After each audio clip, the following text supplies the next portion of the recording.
Soundstripe.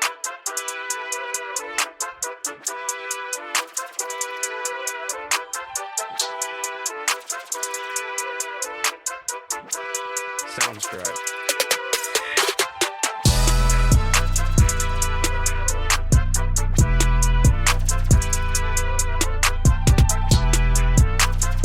What's up, guys? Welcome back to Evans Bros Fishing.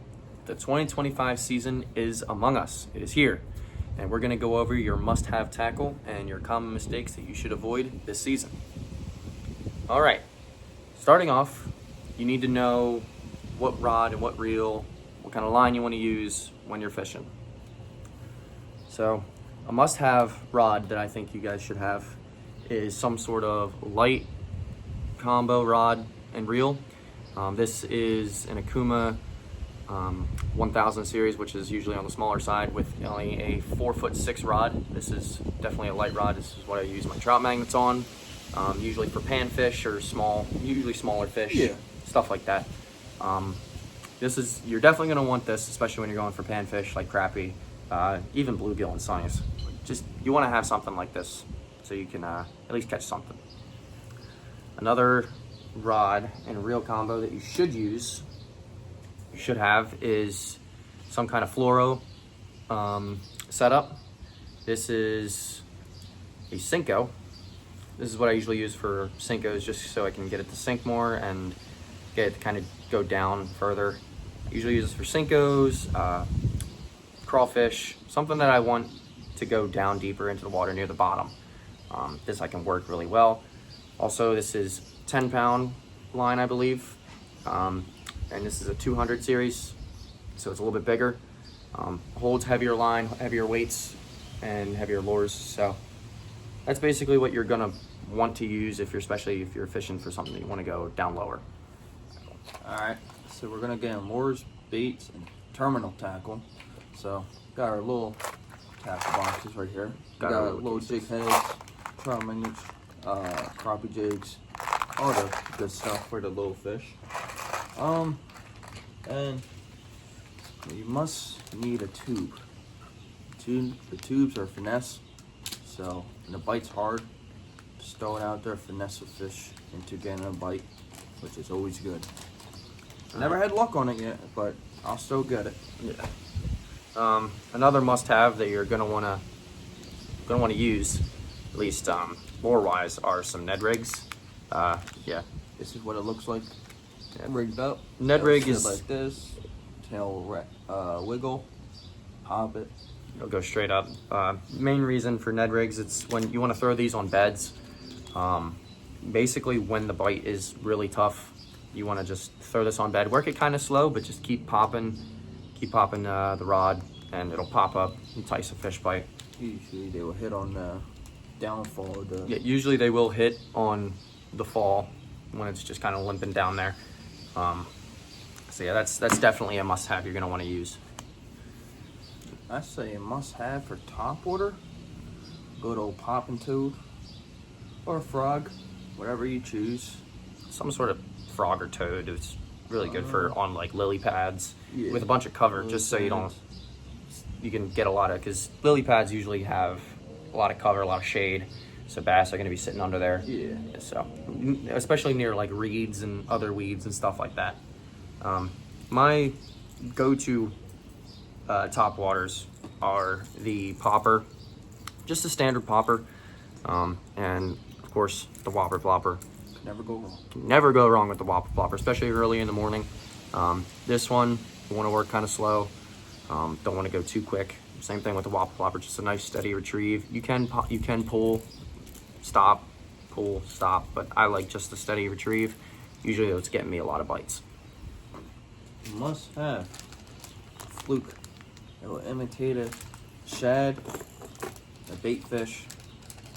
Basically, you could work it slow, or you could pull a ball head jig and twitch it, or you could put it on the back of a spinner bait for the tail to entice the fish to strike better.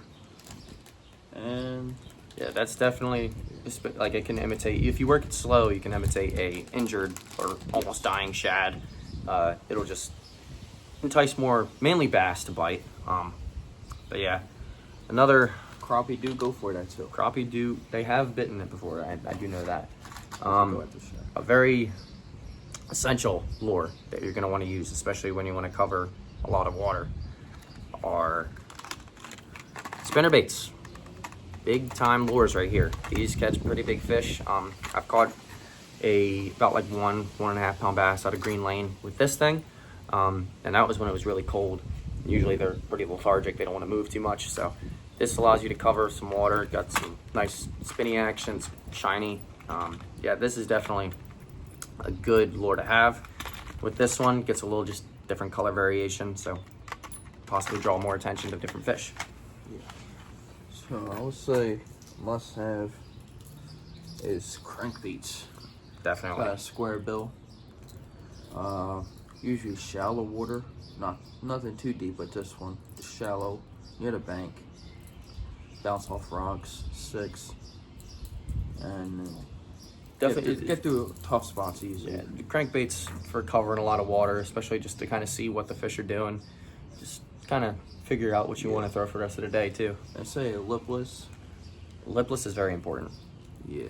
100%. So you could get out farther with it. You could do deeper water, around structure, like post in the water. Think it's a fish, he'll strike at it. Most likely catch a fish. Yeah, Fish 100%. one of these near a post. 100%. Another must-have that we both agree on heavily is some sort of jerk bait. The main reason for this, it's kind of similar to the flukes, sorta. If you work it slow, it can imitate a dead fish. It'll just kind of just start floating back Just up. You darting pop it around. and it'll dart, and you just go slow. It'll really entice a fish to bite, especially if they're just really hungry. Yeah, that's definitely gonna want a jerk bait. And say another must-have is a chatterdunk, Very green important. pumpkin, and jackhammer, smallmouth magic. I picked go. up recently. It will vibrate in the water, and fish will just come up and take it. Thinks it's something delicious, but Oh yeah. it's just a hook and plastic. You can also pair the chatterbaits up with something like a trailer with a paddle tail. So you could just take this, pop this up. I mean, it's kind of hard to see it, but you just match this up with that, and it'll have a lot more action. A Just little heavier. yeah, a little heavier. It'll dive a little deeper, but that's definitely something you're gonna want to have. All right, time for the very big must-haves. You're definitely gonna want some crawfish. Crawfish are very important. Work in the bottom. Main reason for that is just to, just throwing it on beds, enticing a fish to bite, especially just aggravate some sort of bass or any other fish really. I've caught a couple smallmouth off of some crawfish, and they are, man, do I love fighting smallmouth. You do. Get some flopping footballs with them. Yeah, they really like to fight. I've had one that just didn't want to come up towards me. I caught them the flapjacks. Yeah, flapjacks. Little flopping football flapjacks. The triple F's, flopping football jack. I said that wrong. Flopping football flapjacks. That's hard to say. Tongue twister. Yeah, you're telling me. Yeah, that's definitely, you're 100% going to want that. Now, if you do use one of those crawfish, you're going to want to put either a bullet weight or something up top of it just to help it go down and get that back end to go up, because you're going to want the claws to follow it and just flutter in the water. That's another big thing that the smallmouth like. So yeah, that's definitely one of the big things. All right, and I guess the final lure that you're really going to want to use during the fishing season are some Senkos. There's a whole bunch of different colors in this one, but if you just want to catch some fish, good old green pumpkin. Green pumpkin will be your best friend, no matter the occasion, no matter the weather. Yeah, green pumpkin, or even watermelon red is pretty good. You can just wacky rig them. You can even Texas rig them too if you want to throw them on beds too.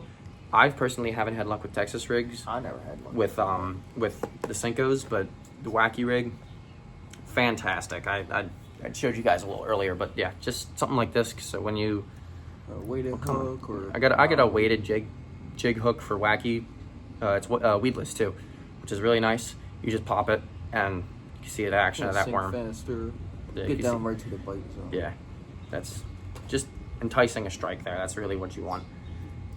Now you must have terminal tackle hooks. So your offset hooks, your circle hooks, your Ned rig hooks, your tube hooks if you have a tube, and your twist lock hooks for any swim baits will be useful. This is a Ned rig hook. It's just a little. It has a little. Let's see if we can get that. Yeah, you can see it. It has a little hook here, just so you can. So it doesn't really fall off that easy. So yeah, that's what you really want. And another is all your weights. I got snap swivel and my bullet weights and my split shots.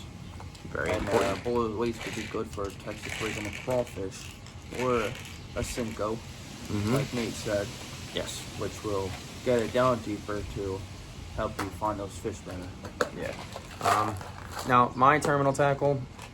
Obviously, you got your regular hooks, your regular 3/0 wide gaps, your wacky hooks, and then you got your small ones for your light stuff.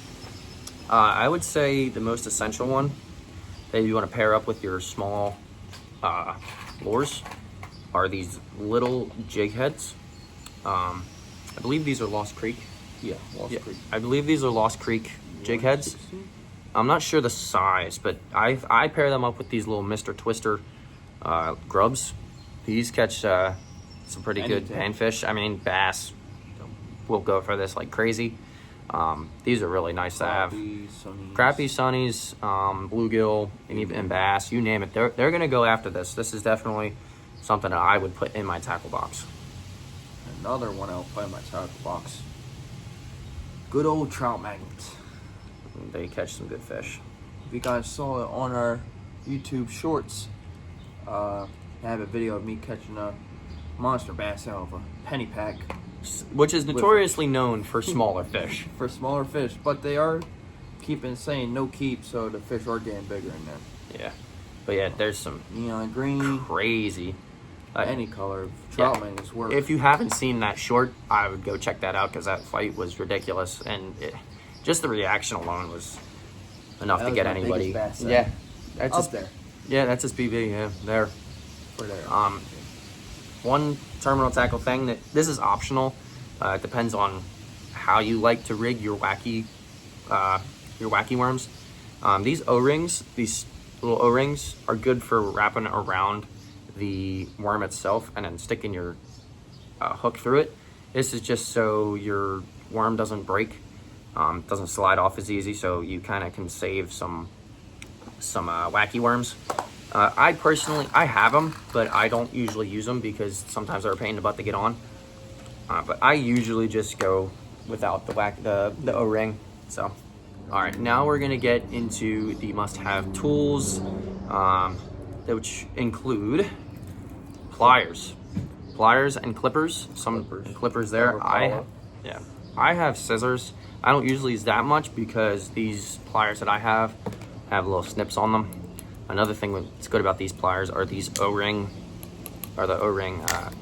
separators, which is good for example, if you're trying to get a treble hook off, you can just split the ring with this, and it's hard to kind of see, but you can pop this in between, pop the treble hook out. It's a lot easier that way, so you're not trying to fiddle with it with your fingers. So yeah, that's why I have these. These also come with little carabiners, so I can hook them to my belt or literally anything. Another one is when it's bright out, water's bright, blinds you basically. Yeah, the glare is really bright. Or in the morning when it's foggy and it's sunny out, that really blinds the crap out of you. It looks Oh, like yeah. a mirror up in the sky and on the water. I got a picture of that. I'll pop So- those out. I say you must have sunglasses. I got these. Make sure if you do wear sunglasses, they are polarized, obviously. That makes the most sense. Yeah. I don't know why I wouldn't say that, but Who wouldn't get polarized glasses? yeah, but yeah, these, the polarized glasses, you If can see. mine, since I have glasses, I got a connector.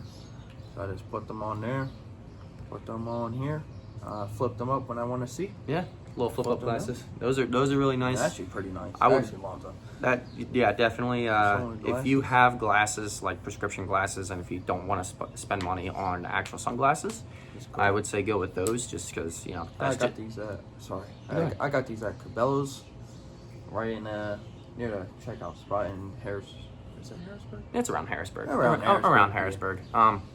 But yeah, definitely if you have prescription glasses and you just want to get something to have while you're fishing, I would definitely go with those instead of waste money on regular glasses. But if you don't obviously wear glasses, you can just get a pair of these. These are polarized glasses. These are my baseball glasses, but hey, does the job. Another essential thing that you probably will want to have if you're going to be catching bigger fish is some form of a scale. There's digital ones like this one, and there's also my dad has one. It's not digital. It's literally just hook it into the fish and it just pulls down. It's like it's almost like a measuring stick and a scale in one. So it's odd, but it's really old. But also you're gonna want a measuring stick. So I don't have one, but my tackle box has, it's really hard to see, but it has lines on it and they have the inch increments on it. So you're gonna want some sort of measuring stick, measuring tape, anything that you can measure your big fish with, because you're gonna want to tell people about your personal best bass. Oh, heck You're not gonna want to just be like, oh, it was about this big. Yeah, about no, this big. You're No gonna one's wanna, gonna believe you. Yeah, exactly. You're gonna want to know the weight, and you're gonna want to know the length, and then you're gonna take a picture of that sucker, and you're gonna send it to all your friends, And buddies. tell them they suck at fishing. Exactly. But yeah, so that's definitely the things that you're gonna want to have for the fishing season. Now, we're gonna get into the mistakes that you should avoid. You should avoid using old, damaged, just frayed fishing line, dull hooks, and reels that are cranky and sound like they've been sitting in sand for 20 Make days. sure you clean your reels. Clean your reels, lubricate them, take them apart. If you're not comfortable with that, take them to some sort of tackle shop. I'm sure they'll do it for you. There's also YouTube videos. Just make sure that you get lubrication, oil, all in the gears, everything, so it turns smoothly and you don't have to worry about cranky lures. Another thing you're going to want to avoid is buying cheap and ineffective gear. Amazon. Avoid. Avoid. Avoid Temu and TikTok. TikTok Shop and Temu, also avoid. Let's just, Unless you're on a budget. unless you're literally like trying to do a challenge video where you're, or like some sort of challenge where you're trying to buy some cheap stuff and use it, avoid it, please. Let's see, I got a 75 piece tackle box for about 20 bucks from Amazon. And this is one of the lures that came with it. This is a little jerkbait. That Now, looks pretty nice. It looks nice. Let's see. Only one marble for noise, which you would want more marbles for more noise. So this, and once it's in the water, it's just gonna sit there, so it doesn't even matter. Let's see. It's hard to see, but these hooks, you can see. Are bent. They're bent and they're not. This is how it came. I used this once or twice. This is just how it came. Not to mention that some of also the other cheap lures, Don't perform. they don't perform well, and even like stuff like this, they will fill up with water and then they're just going to be pointless. Let's say, for example, Walmart's brand, Oh, Ozark, gosh. Ozark Trail. That's Walmart's fishing brand, outdoor brand, That's whatever. okay. It's all right, but I've seen reviews of, they make Whopper Ploppers for like $5. Horrible. They're not that great. But you're on a budget. If you're on a so- budget, it's fine. Like, I mean, it's good lure to have. Like, but sometimes they tend to fill up with water. I've heard, but I'm not sure if you've seen ND Yak Angler. You know the guy that's on his kayak. Yeah, he's used it. He's had some pretty good luck on it. But I mean, he's got some really good smallmouth spots to go to. So it's kind of it's in a not good biased, spot. but he's in a really good spot. So it's kind of hard to gauge how it's going to perform. Yeah, Like it's a in hard PA. state to fish. PA, unless you fish all the time and you know the good spots, it's going to be really, really hard to get like a lot of action unless you're fishing for panfish. The further north and center of PA you go, the better. You got the Pocono Mountains, you got Just Marsh Creek, Creek is really good rivers, spots. the Susquehanna River. Yeah, you got really good options out that way, especially the Juniata. Whew, man, that Juniata. I'll say another thing that is a waste of money is buying stuff that doesn't work. There's a lot of things that don't work.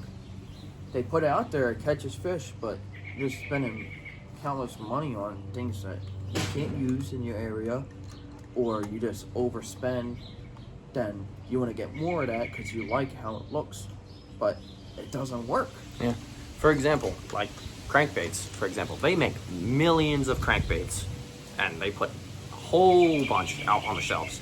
You might think they look cool and you think like, oh, if I was a fish, I would bite that. Now, fish don't always eat the crankbaits. You may see other content creators, other fishing enthusiasts use crankbaits all the time and they catch monster fish. But if you're not in the right area, there's no point in buying a whole crap load of crankbaits. Yeah. Like, I mean, yeah, maybe you catch some here and there. Stick with that one. If you lose that, buy one or two more. Don't buy them over and over and over and over and over again just because you think they look cool or you think like, oh, that fish is gonna bite that. No, but trust me. Take this video, really listen and understand why we are telling you this. We're trying to help you out and we're trying to just make your fishing experience better no matter what kind of conditions. So yeah. Like, I wanted this one. I liked it. I didn't catch anything on it. Well, I didn't use it probably for the right conditions, but it's a cheap one, so it's a lot lighter and it floats like beyond insane. So I only had a strike on this one, but the hooks, they're sharp feeling, but they won't puncture. Yeah. That's especially the thing I hate about cheap lures. Especially if you're gonna buy, if you're gonna over purchase, at least don't buy the cheap stuff. Mainly just because if you're gonna buy all that stuff, there's no point because you're gonna lose a lot of fish, and you're not gonna have a really good fishing experience. You want to be able to, honestly, I'd say the less lures that you have, but the most essential lures, the better. If you have only crawfish, Senkos, spinnerbaits, and a whopper plopper, you are set. There is no reason to buy all these crazy lures. Like, for example, these, like, spoons, spinners, yeah, they're nice, but, oh geez, they're all tangled together. But spoon spinners, yeah, they're nice, but you don't need them to catch bass or fish. Like, they're good for perch, because I've caught a white perch on one of these spoons. But yeah, like, for example, Guggen, this I've used a handful of times. I've never used it again. There's no point in buying something like that if they're not gonna bite it. You have to throw it in the right conditions and just be able to. Another example. No, all your this lures have to be huge. Ow! Another example is this huge jerkbait. Like this is That would catch something. this is enormous. I haven't even used this yet. I mean, I haven't really had the chance, but I mean, not everything has to be big in your You tackle don't- box. yeah, if not- you shrink your size down, you'll catch more fish if you're not catching the big fish. that's what I'm saying. Big bait does not mean big fish. I mean, yeah, it might help, but you're better off using the stuff that works to catch medium to big fish Instead rather of than stuff just that looks good. Yeah, instead of using the stuff that looks good or is like this, like that jerkbait, the stuff that's literally this big, when you're not going to catch anything. There's no point in buying extra stuff. To conclude the video, we're going to just give you some final little tips that you want to have for the fishing season. If you're going to a new spot, you're definitely going to want to look at like fishing regulations there. You're obviously going to need a fishing license, whether you have a 3-year, senior, 1 year, whatever you do, day pass, whatever you have, make sure you have a license.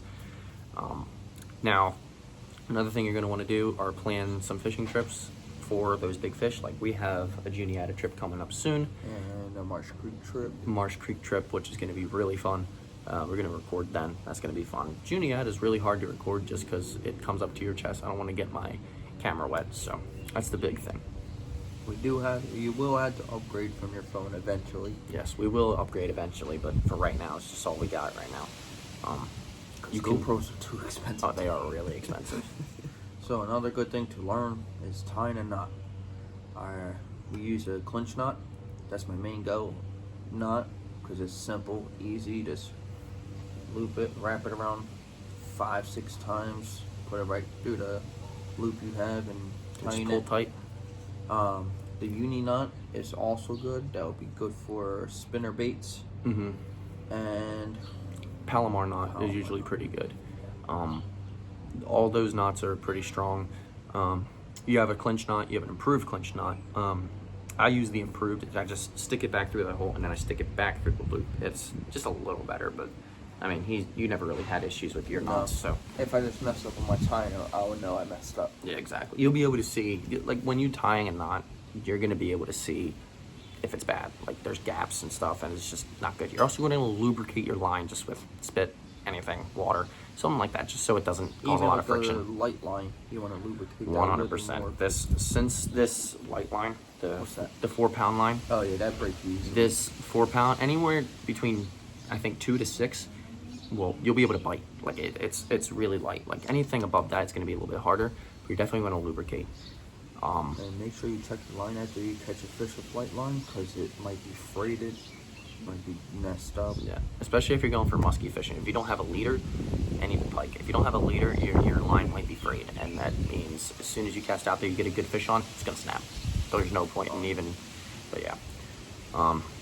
Now, the last tip that we have for you: if you have the room, try to do different types of casting techniques, either indoors. Again, if you have the room, I know that not everybody has a 7-acre basement, but you know, yeah, that's a big basement. But if you can, just go to like a random field or just some Backyard. just even in your backyard if it's big Or enough. front yard. Yeah, anywhere that's big Go enough. to your car window. Let's not Flip a let's, jig through the let's car not do window? that. But yeah, just like practice different types of ways you can cast. If you want to cast short, try that out. Longer cast, to try to figure out how to cast a bait caster, because that's definitely is important. But you can get, like, there's little casting plugs that you can get, or casting weights that you can use, and you can cast with those. There's no hooks, so you're not going to have to worry about, casting your hooks into grass or somewhere, and if it happens to pop off, you can't find it, and then like a dog steps on it. That's an issue. But yeah, so definitely try and do something like that. All right, guys, that's going to conclude our must-have tackle. Must-have, just must-have That's everything. essentials. Everything. Just the stuff you're going to want to have. And your common mistakes to avoid for this season. Stay tuned. We will have videos coming out soon. It's just been Busy. I've been busy. I actually just graduated college and stuff, and just busy with car stuff, other issues. But yeah, we're gonna definitely try and get out and create a freaking banger for you guys. Get some good fish. Marsh Creek. Marsh Creek is coming soon, so we're gonna be on the boat. be on a boat. So we're gonna make that happen. And yeah, appreciate you guys watching. Evans Bros out.